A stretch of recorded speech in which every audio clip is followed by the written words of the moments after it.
Episode 56 was with Zambricki Li of the band Magic Giant. Zambricki and I, along with Frank Garrow, share a very similar story. We were all hit by cars and overcome adversity. So check out his story along with their new single, Disaster Party. You can play it on repeat. It's so good. And make sure to check us out on Facebook and YouTube at Bringing It Backwards and on Instagram and Twitter at Bringing Back Pod. Follow us, please. We're Bringing It Backwards with Zambricki Li of the band Magic Giant. How you doing, man? Great, man. How are you? Thanks so much for taking time out of your day to chat with me. I appreciate it. Of course. Hold on one second. I'm just going to hook some headphones to hear you a little bit better. And then we'll get going. Rad. Okay. So did you grow up in Los Angeles?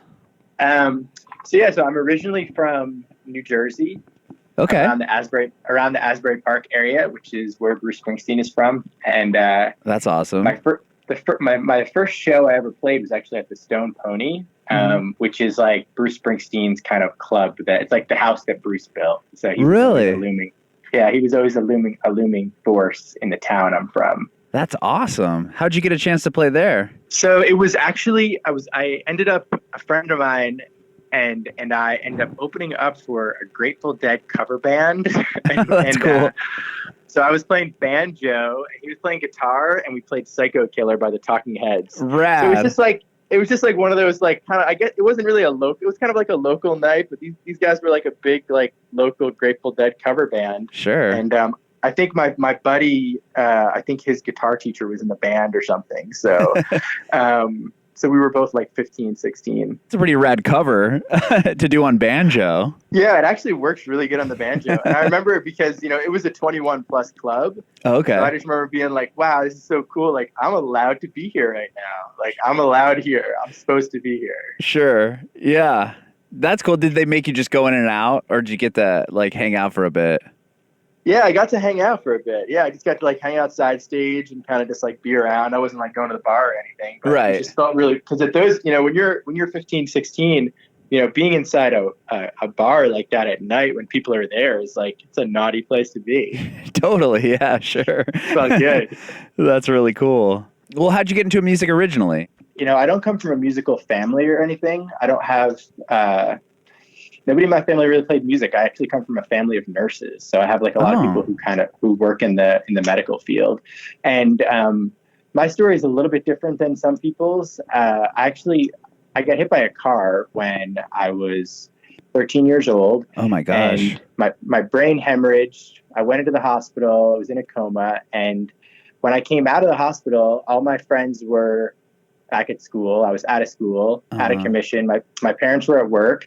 I remember my brain being like really fuzzy. Like I had people who came to my house to check on me after the accident. And like, I have no recollection of them coming, of conversations we had. And I lost my sense of smell. There's a nerve that goes from your brain down into your nose. And it's actually kind of common with traumatic brain injuries where your nerve can get damaged. So, so I got out of the hospital. I couldn't smell anything. I was all out of whack. And my cousin was taking violin lessons, so we had a violin at our house. And I actually taught myself how to play the violin basically in the first 2 days when I got home from the hospital. Wow! By myself.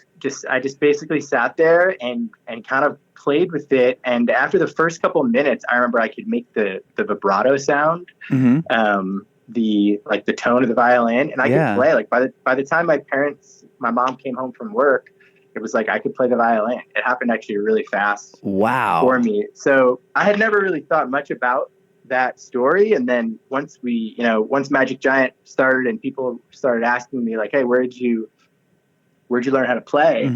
Because I play a bunch of different instruments. Yeah. I started sharing that story, and actually one of our first tour managers knew about it, and it's called acquired savant syndrome. And it's basically, this happens sometimes around traumatic brain injury. And sometimes people learn another language or get really good at very complicated cooking, or there's certain skills that people have gotten through this. Yeah, like it unlocks a certain part of your brain or something. Yeah, exactly. So I think it kind of puts you back into a childlike state. It kind of like it just kind of gives you, it's like you almost push the reset button on your brain. And if you were just out in a field kicking a stick, maybe nothing would have happened. But because I was home in this kind of like isolated environment, not dissimilar to quarantine, actually. Like being home with like a major injury like that is not dissimilar to quarantine. You kind of can't leave the house. Everybody's kind of tiptoeing around. Totally. So for me, I put it towards music, and I started playing. So I started playing violin, guitar. I started writing songs, and it kind of just flipped the switch in my brain in the way of creativity and honestly being able to do stream of consciousness writing, and it kind of just pulled the filter off my mind. I think that a lot of people kind of have that. You give yourself this filter where you tell yourself you can't do certain things, or that's not for you, that's for other people. All of a sudden, I was 14, I almost died. I found myself playing violin, and I felt like I had a new lease on life, and that kind of was like I was reborn again. Wow, that's crazy. My wife actually, I wish she was on this call, because she was also hit by a car when she was 14, and she broke the C1, C2 vertebrae in her head, like where Christopher Reeve break. She was in a body brace. She ended up having to just do homeschooling, and it was a whole.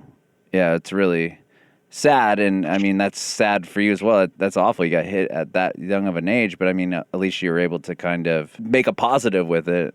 Totally. As far as like learning music and stuff. Yeah, and for me, I came from a family that had struggled with a lot of addiction and a lot of problems. There was a lot of other stuff going on at my house at the time. Little Zambricki's brain injury wasn't necessarily that high on the family's pecking order of things going on. So for me, it was like my thing. It was like, this house is crazy. The world might be terrible, but like, hey, I can do this thing. No one can take this away from me, because I pretty much gave it to myself. Yeah. Wow. So it was really freeing in that way. And then, I just started writing songs, and my little sister had like one of these little toy microphone, like with a tape deck where you could like make little recordings. So I started just like making like recordings on her toy. It was like a little Playtone, whatever, little toy thing. I started doing that, and then I joined the orchestra, and then I basically came in, and there was all these kids that had played violin for their whole lives, and it was like a super serious situation. And I just came in and kind of smoked everybody at the orchestra. Yeah. And it was just, and the main thing was because I could, since I taught myself things like tone and pitch and how the instrument actually sounded were like super important to me, where I think if you're kind of forced to learn an instrument, you maybe get really good at the rote qualities of like repetition, or like playing a song correctly, or like doing this thing that sounds like it's supposed to sound like that. I wasn't worried about any of that. I was worried about the tone of it and honestly the emotion behind it. Yeah. Well, you said you were writing songs that early on too, but was that all on violin? No, the writing songs. So after I learned the violin, I started playing the guitar. Okay. And I got this book called Beatles Complete Scores. Oh, and cool. It was basically like all the Beatles songs laid out like how a classical score would be. So it showed all the different parts. It showed what the bass was doing, what the guitar was doing, what the violins were doing, if there's violins, what the cellos were doing.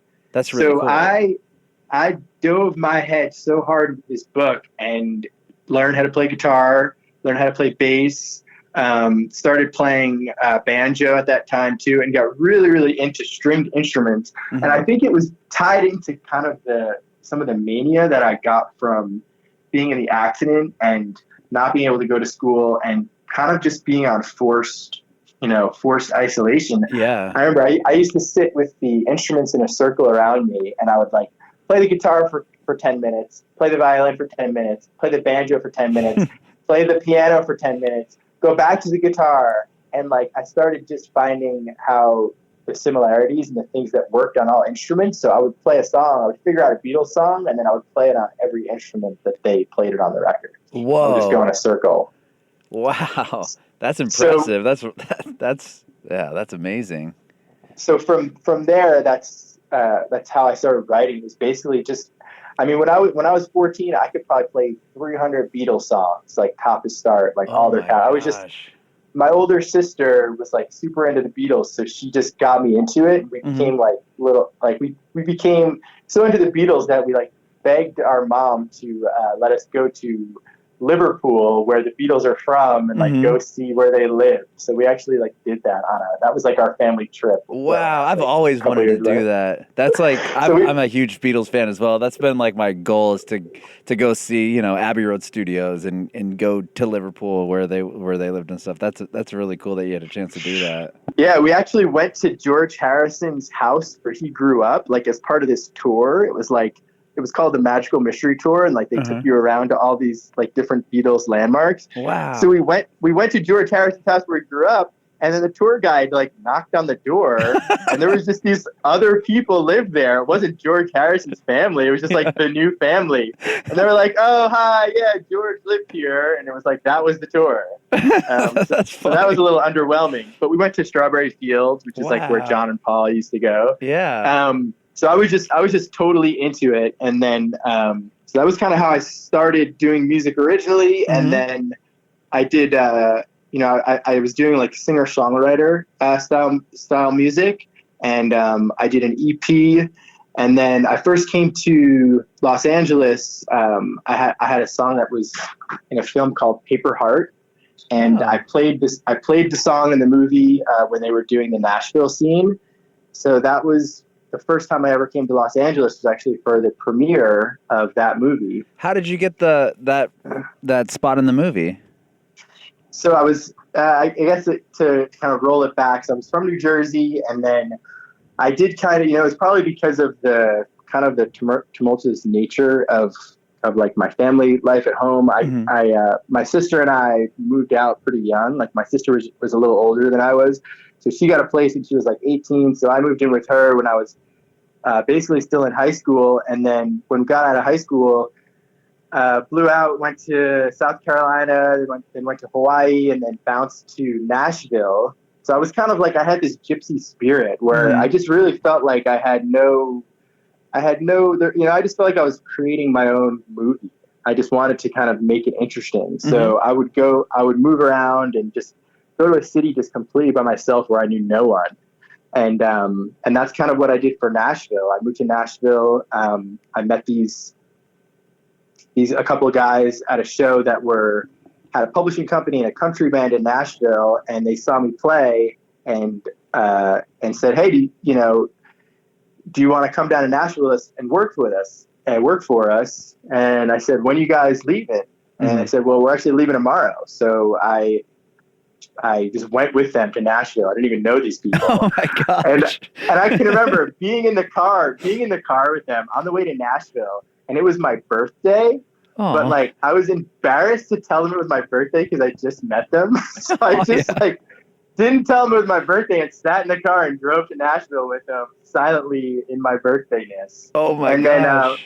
Then got down to Nashville, and they ended up being totally legit guys, and so I worked with them for their country band for a couple months, and then just got my own apartment and started doing my own thing in Nashville. And that's kind of when I started doing more producing and singer-songwriter thing and got really into songs. Cool, yeah. And how long were you in Nashville for? I was there for about 4 years. Okay.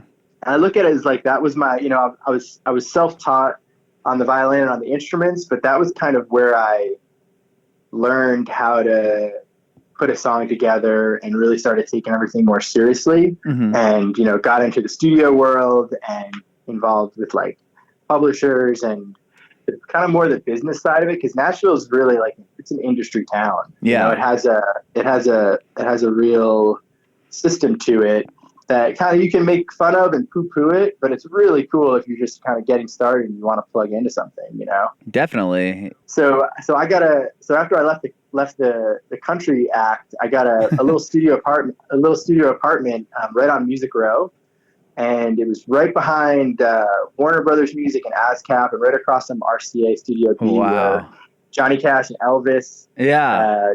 Did all those records, and I became friends with the security guard. So I used to go in there at night and make records on the old board. Oh, wow. So I was just basically living in this little studio apartment that the person who I inherited the apartment from told me a story that Mickey. There's a songwriter named Mickey Newberry, and he wrote.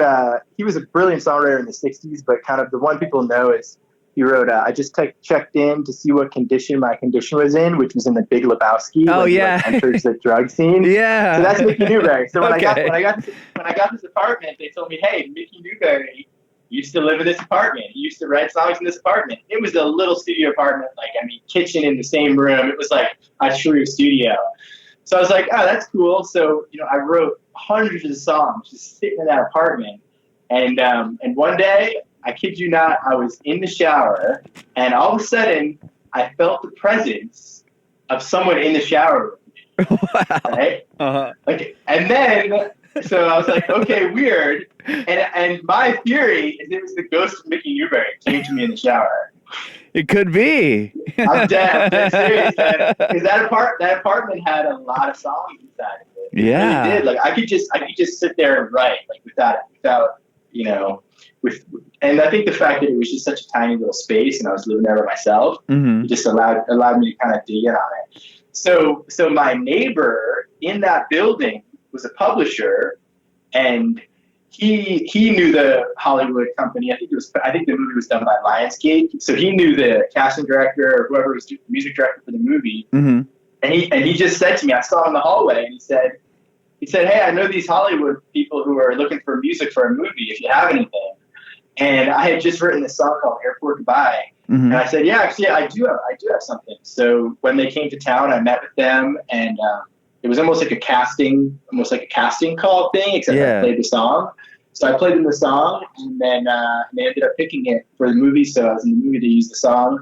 Wow. And then, so that got me out to Los Angeles for the premiere, which this was right before Uber started. So I remember taking a yellow cab from LAX to the premiere and getting out at the premiere or whatever. And the red carpet was there. So the movie happened, and I'm standing outside the red carpet after the premiere's over and everyone's kind of coming out, doing the meet and greet thing. And the Fonz from Happy Days. No way.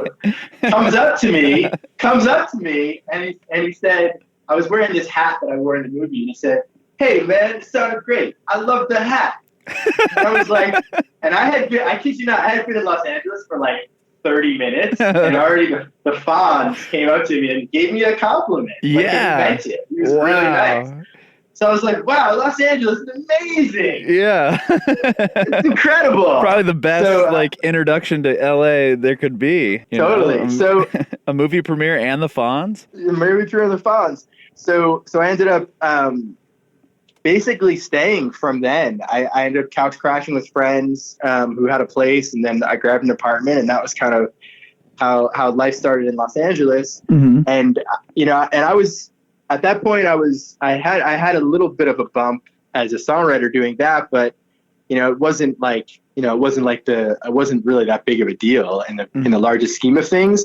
So I needed to survive. I needed to make money. So I had a friend who was a music composer, and he was doing music for commercials. Oh, okay. So I got hooked in with him, and then I started doing some songs for commercials, and just trying to build off it, and just honestly do whatever I could to try to just be in music. I kind of didn't even care. I just wanted to be in music.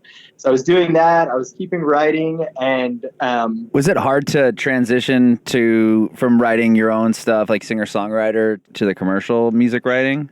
Honestly, I think the reason why I enjoyed it was because it allowed me to just practice production without having to worry about trying to make a 3-minute song that made sense. It was just shorter little bits. Yeah, it was 30 all or 60 seconds. Yeah, exactly. 30 or 60 seconds. It's all about the turnaround time, and can you make it sound really good really fast? It was stressful. I didn't actually do that good with the stress of it, because it was the deadlines were crazy. They'd be like, okay, here's the song. We need it by 3 p.m. And there's 12 other people who are going to submit or whatever. Oh my God. So like, I don't know. It was nutso. Yeah. And I did it, I did it. And then, so that was like my first year in Los Angeles, just trying to survive and get by. And then I met Austin Bisnow, who is one of my Magic Giant partners. Yeah. Yep, he's in the band. And how'd you meet him? So he actually was he wanted to start a band in town, and he was asking around, hey, do you know anybody who, he was asking like other songwriters and people, do you know anybody who plays violin? And do you know anybody who plays like banjo? Do you know anybody who plays like these acoustic instruments? I'm trying to I want to put together like a group. And somebody who asked said, well, I mean, I know a guy who plays all those instruments, actually. I know one guy who plays them all. So he actually reached out to me and just said, hey, I want to get together. I want to, I'm putting together a thing. So we met up and hit it off. We immediately started writing songs together, and it was kind of like we were making records, but it was almost like a hobby project. Like it was just, we were just doing it. And then we were both just trying to write for other artists, and we were kind of still behind the scenes of it. He was doing songwriting and trying to pitch to get like pop cuts. And I was pretty much doing like anything I can to get by. So it was kind of like a little bit of a hobby project. We weren't sure kind of exactly how far we were going to take it, honestly. Like, it was just like we wanted to play shows in town, and we wanted to connect, and we wanted to just basically get out of the studio. And then we met Zang, the third member. The third member, and he was actually playing stand-up bass. He had a curly mustache, and he was like playing stand-up bass with like this actress friend of ours. Who was like an actress who also had a band, which is like a very triple threat, like LA thing to do. Sure. Right? Like acting, singing. And I'm a model. And I'm a model. And I'm on it. And I'm blowing up. Yeah. And she's fantastic. She's fantastic. So he was playing with her, and we looked him up online, and first of all, we loved the mustache. We didn't really need a bass player at the time, but like we thought we had a really good vibe, so we did a classic Google stock, and we found all of these videos on YouTube of him salsa dancing, like incredibly well. Like really, yeah. like really, like I'm talking like seriously salsa dancing. So Austin and I were just sitting there. We're sitting there, and we're both like sharing the laptop screen, watching this guy we met in a bar salsa dance, and we're like, I don't know, like he might be the thing we need. Like you never knew you needed a salsa dancer in your band, and then all of a sudden you meet one, and you're like, yeah, because Austin had a more of a pop background. I had more of like a folk and like singer-songwriter, country-ish.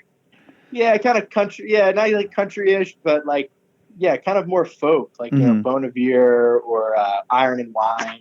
Those kind of tones, kind of like indie folk. Yeah. So, but neither of us had a salsa thing going on. So that was like, okay, it's like adding a really interesting spice into the meal you're making. Sure. So we met up with him, and he didn't really play guitar at the time. He played bass, but we were like, hey man, it's only 2 more strings.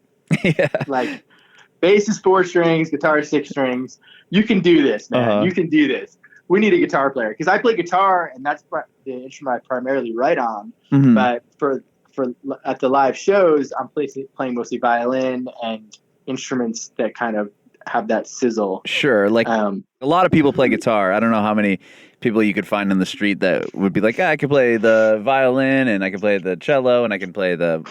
You kind of have more. You have all of those instruments under your belt. Yeah, it kind of. Him playing the guitar allowed me to be freed up to kind of use more like almost make the colors, you know, Sure, it's almost yeah. like painting. You can add these colors to it. Yeah. So so he started playing guitar, and you know he's become a fantastic guitar player. He's a great rhythm guitar player, and you know he plays on all our records. He's like the guy. Yeah. You know, he's great. He's amazing. I love him. And you know we have yet to incorporate salsa into our music, but his moves, his dancing, and his vibe, and just how he kind of comes from left field. That's what made Magic Giant real. Having that third element of kind of like peculiar absurdity made us like, all of a sudden we had a unit. All of a sudden it was a real thing. And so we booked our first show in Los Angeles. It was at a place called the Bootleg Theater. Okay, I've heard of that place. Yeah, and you know, we just kind of promoted it to people that we knew in town from other aspects of the music industry that we were working on. And it was just a banana show. Like the first show was, I mean, it was like, you know, it was like we knew we were kind of onto something. Yeah. So were you guys Magic Giant at the time? No, at the time we were Magic Giant. We actually had a earlier kind of, Austin and I, before we met Zang, had a really, really kind of terrible band name. That we did play a fundraiser and like one or two other little things, but they weren't real shows. They were kind of like, but it was a really bad name. Are you going to share it with us, or that one's going to the grave? I think it's going to the grave. We've been trying to bury it for a while. That's awesome. That's all good. So we met Zang and we were like, hey, we need a better name. Like, this is going to be a cool band. So it was a conscious decision to make a better name. The problem is, in, you know, what we started the band in like 2016 or something. Yeah. 2016, every band name is taken. Yeah. By then, you've got Facebook and everything. Everyone's already got it. Yeah. Everything's taken. So we were making up. I mean, we came up with some really bad ones. I mean, but like Crayola Forest. Right? That's a good terrible band. It's taken. Okay, dude, it's taken. Oh my gosh. Make a band called Crayola Forest because all these terrible band names were taken. Oh man. So I really liked Hand Clap Orchestra. That's good. Cool name. Yeah. Taken. Oh. Taken. It's taken. Everything's taken. And it's probably taken by that. You're probably finding these bands that have like aren't even active or haven't done anything. They just own the name, or they got 100 fans in the middle of nowhere. I know, but their uncle could be like an attorney. Sure, yeah, totally. You know, and it's like the last thing you want to do. I'm friends with this band Safety Suit from back in Nashville, the drummer, and they were called, I don't know if you've heard of Safety Suit, but I haven't. I'll look them up though for sure. It's all good, but they were a band called Cruise, and they had a record deal, and I remember they had to change their name from Cruise to Safety Suit like right before their like major label release. Oh wow. And I remember thinking, A, Safety Suit is not a good name. B, Cruise is not even that much better of a name, but it's just so weird that like now as you're releasing, you have to like deal with this. Right? Yeah, like, you have to let everybody know, hey, we're gonna go by this now. Yeah, exactly. So there was a band in San Diego that had to do that. They're called Pierce the Veil now, but when they first came out, they were called Early Times, and when they got signed to Equal Vision, because of the whiskey company, they made them change their name. Totally. Yeah, I mean it's a real thing, and it's like when you're starting a band. There's already so many roadblocks. There's already like so many things that are probably not going to go right for you. That having your band name be in a plagiarism case or whatever is like not where you want to start. It's not a good start. So that first show went really good, and we actually pretty much. Soon after signed with a management company called Red Light, which is like a fairly big management company in town. I've heard of them. So from that first show, we signed with Red Light, and then our manager was this guy named Bruce Eskowitz, and he basically called up Tom Windish, who Windish is now part of our current agent, which is Paradigm, but basically called him up and said, hey, like, I got this band, Magic Giant. They just had a line up the street for their first couple of shows. Like, you should work with these guys. So Paradigm, Tom Windish gave us a shot. So we got an agent Wow. And a manager from after playing like a week of shows in Los Angeles. We ended up doing a residency where we played the bootleg for like a month straight and just booked it out. And then, every week we just basically, had agents and people come out. And then, so after that first, couple weeks of shows, we started touring. Oh, really? Wow. Yeah, they booked us like a run up to San Francisco and back, like in a van, and we just kind of started doing it from there. We just jumped right into it. We didn't really have any recordings other than demos that we made ourselves, and we just kind of started touring. And the company just took a chance on you guys just from those shows at that bootleg theater. Yeah, Bruce Eskowitz, who's one of our first managers, what he said to us in that first meeting that we went to with Red Light, where it was like that classic thing where you go and you bring your guitar and then you play in the conference room to like a bunch of people who work at the company. And then like you leave the room and then they decide if they want to change your life forever or not. Wow. So it was like one of those things. So we went in and did the meeting. And I had whooping cough at the time, which is a really, really like thing to get. My son has had it before. It's like a barking cough. Yeah. And I was actually like coughing up blood, which was like gosh. really, really bad. But I remember being in this Red Light meeting and like going into the bathroom and like coughing up blood in the bathroom and then coming back into the meeting and pretending like I was fine. It's not like, hey, I've got whooping cough. I'm coughing up blood. Sign me to your manager. Right. Yeah. Don't worry. I'm only infecting all of you guys. I know, right? But it was like,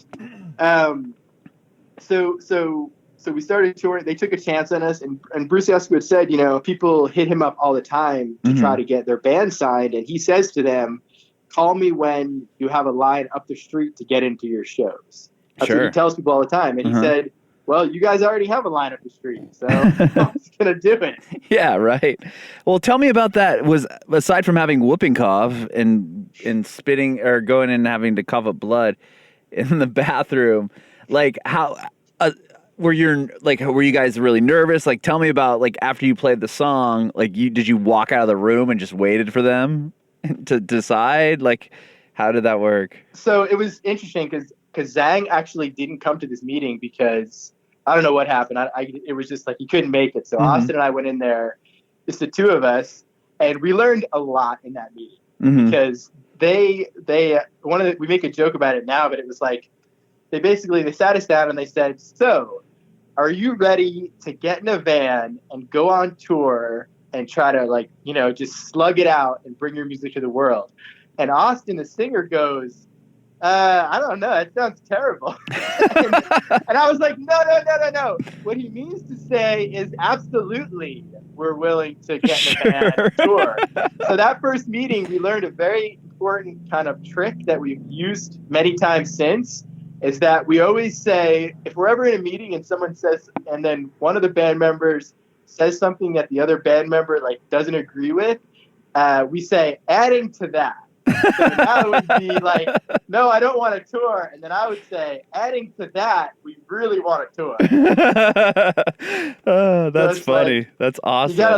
You gotta learn how to manage it. So we got through it. They were basically just, I think they just wanted to meet us. They heard about the show. They liked the demos, and they just kind of wanted to see, if it was a real thing, and if we could go in there and play. So we did. And then, so they signed you guys, and then you did a run up to San Francisco and back. Is that what you said? Yeah. They signed us. They got us an agent, which is Tom Windish was our first agent, who's now a part of Paradigm, which is still our current agent. And he just basically booked us this tour, this practice tour, which I didn't even know that was a thing. But we played Ojai, a bar in Ojai, and all these little really crummy kind of venues. And then he just kind of they just had us do it so we could figure stuff out. And then I think the last show of the run was back in LA at the Troubadour. Oh, wow. And it was like it was like, so do this run, figure it out, and then come back to LA and play like a real show. Yeah. So we had this kind of practice run that went into the real show. So that's what we did. We came and did it, and then we came back and played the Troubadour. Wow. And then from there, it's just been, you hit the ground running, huh? And then from there, it's been a lot of, I mean, we're a touring band, you know? Yeah. Like we've been lucky that we tried some things. We were playing a lot of shows and we were on the road a lot. And then we decided, you know, fans are great, but community's better. Mm-hmm. So we tried to do some things with our growing fan base to get them all to know each other and kind of become friends, which sounds kind of weird, but it's like you're creating kind of like a family with your fans. Yeah, I mean, community's better. Community, We noticed that you know, a lot of the same people were coming to shows, but then those people didn't know each other. They just kind of came to the show and then everybody left and like went home. Yeah. So, and a Facebook page got started by the fans where they started, you know, kind of connecting with each other. And when we found about a Facebook page, we realized, okay, so these people are gathering. Let's see if we can kind of, you know, help everyone connect. Yeah. So that's when we started, you know, with the Magic Misfits, which is our fan group. Yeah.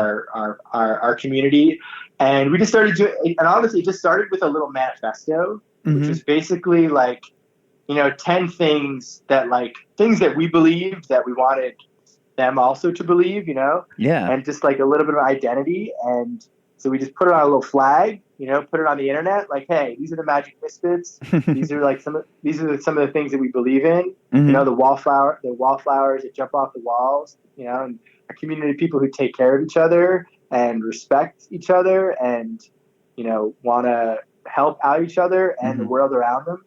And we just kind of pushed it in that way. And it led us to start Camp Misfits, which is our music festival. That's that awesome. We do. The one in Redwoods, up in Northern California. That's the one up in the Redwoods, and it's our third annual one is coming up at the last weekend of September this year, and we've had Zach from American Authors come. We've had Drew from One Republic. We've had some really great artists. Magic Giant also plays like 6 sets over the weekend. So it's a lot of, so it's a lot. And then Zang teaches a salsa class. That's actually where his salsa comes out. That's awesome. Austin does a sound healing class, like a yoga class. I teach a songwriting class with last year I did it with Zach Barnett from American Authors. And one of the guys from the band Powers. Okay. This guy Mike Del Rio, who produced, has a band called Powers. They're amazing, and he also produced artist LP. Oh yeah, I know the not LP in Run the Jewels, but the LP singer songwriter. Yeah, exactly. She's got a song. She's got a song called "Lost on You." Yeah, which is incredible. So Mike Del Rio wrote and produced that song with her. So his band came and played our music festival. So I did a songwriting class with Mike Del Rio and Zach Barnett, and we basically just like wrote a song with the campers and kind of did it like that. It was really fun. That's cool. It's very much like an immersive kind of getaway experience. Yeah, I'm looking at the website right now. Like, this looks really cool. It's almost like a retreat, like you were saying. That's awesome. Yeah, it's kind of like a retreat. Exactly. How many people do you say would you say does it hold? So right now we could hold more people, but right now we cap it at 200. Oh wow! So it's super intimate too. It's not like going out to Coachella. Yeah. There's 100,000 people. No, I mean, because we figured like, you know, we're out. You know, you can see us at a huge music festival. This is not for that. Yeah. This is for people who, you know, who want to hang out with the band and the people that we love and respect. So we have friends that come up and teach comedy classes, creative writing classes, you know, all different kind of. It's almost like the inside of Magic Giant's collective brain. Yeah, like that could be spilled out into the Redwoods over 3 days. It's like everything the band is like passionate about. I've never seen another band do something like this. This is so cool. Thanks, man. Yeah. So it's just like stuff like that we can do with with our community. So when we're out on the road and we see these people, it's like we know these people. Like these people who come to our shows, like it's like they're part of our lives. Yeah, we get to spend time with them. So wow, that's so cool that you guys do that and that you have such a cool connection with your fans instead of just we're gonna go out and play. Thanks for buying our stuff and hanging out. Like you guys are really there with them. Yeah, we're there with them, and it's like it's more interesting for us as well to like not play the same show every time, not do the same tour every time, not have everything feel like it's feel like you're just kind of in a Groundhog Day, which sometimes it's just monotonous. Well, sometimes touring can become that. It's like even if you're playing like Bananas shows, by the like 8th Bananas show in the row, you're like, wait, you're like, where the hell are we again? Like, it's just it doesn't matter how present you are. It's just the touring life is it's not for everybody. It's a one hell of a way to live a life, man. I'll tell you that. Yeah. Wow. Well, thank you so much for telling us your story. And I mean, man, what a journey you've had. Thank you. Yeah. We're doing a thing right now. It's called Live from Quarantine, and we've been doing it for the last 2 weeks on Sundays. It's a music festival that is happening on our Instagram page. And the first weekend benefited Music Cares, which is cool, which gives insurance to musicians and also the touring community, people who are no longer on the road. And then last week benefited frontline responders to get masks and gloves and all the things that these healthcare workers don't necessarily have as they're battling Corona. So Arnold Schwarzenegger and Edward Norton put together this thing, and it's through Flexport. And over the last 2 weeks, we've raised over $40,000. Oh my gosh! Wow. And we've had so last week we had Walk the Moon, Edward Sharpe and the Magnetic Zeros. Wow.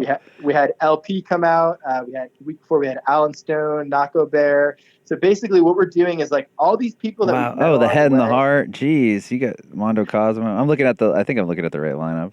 This is crazy. That's awesome. And it's like, we've been on the road. We've been ping ponging around the country for the last 5 years, playing music festivals, doing these tours that are like, 2 months long. So what we're doing now that we're home, it's like we're recording, we're writing, but we're also like we're calling up these people that we've met along the way and saying like, hey, what are you doing right now? Yeah, nobody's doing anything. Yeah, right. So, and I think there's like songwriter culture shock where I don't even think people are writing right now. I mean, people say they're writing, but are they really writing? Right. Yeah, I think everybody's kind of in a pandemic mode.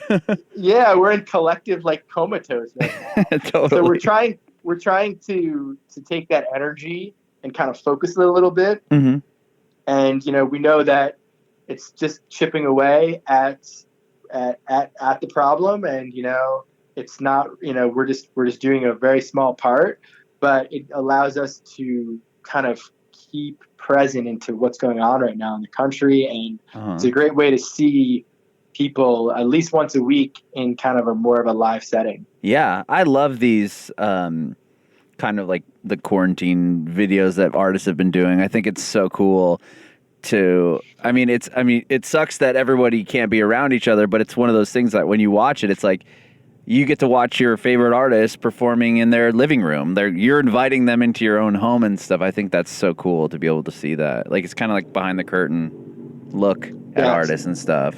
Totally. So so just check out the Instagram page, and then we usually announce on Thursday artists and then when it's going to be. Awesome. I'm definitely going to check it out. Awesome, man. Thank you so much, man, for chatting with me. I have one more question for you if you have the time. Yeah.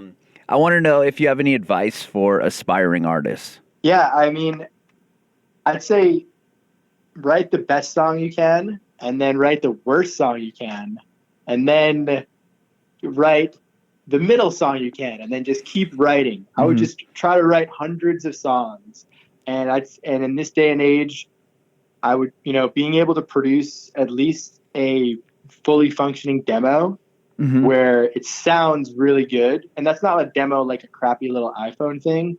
I mean, the demos these days have to sound like records. So I would say for any artist starting out, make sure that you can get some real feedback from people that's not your grandma, not your girlfriend, about your songs, and write up. It's like there's this thing like people say date up or whatever. It's like write up. Try to write with the best people you can, and you got to be super hard on yourself, I think, when you're a songwriter, because it's like you're your first line of critique, So totally. I don't think it's one of those places where not everything you write is going to be amazing. And I think just you got to do a lot of it.